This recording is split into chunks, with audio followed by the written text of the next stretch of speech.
Haşim. Senin damatın getirsin sen mihmanlığın.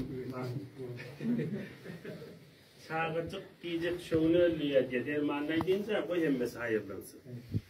Gün yaşandan son karpız, fırtıkal, katık bu çağıları vermediler. Buna düşündüm.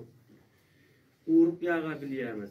Uğuruk yağıdır, böyle cüğünü getirene bu ne çalın, bu ne akşam yatmak. Bu ne şeyle çalıp yumuşak şeyden var.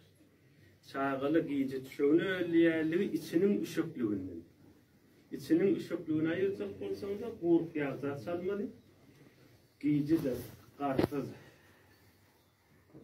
fırtıkal ne mi?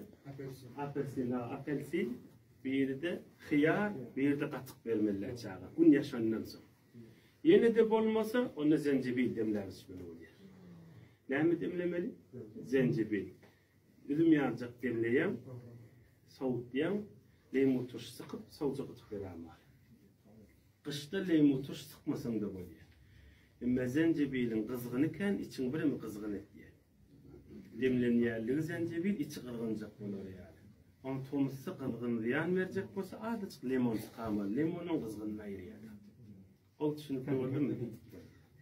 İki dünyanın güllüne oradan basın. İkiler satışan inşallah. Hadi taçan da var.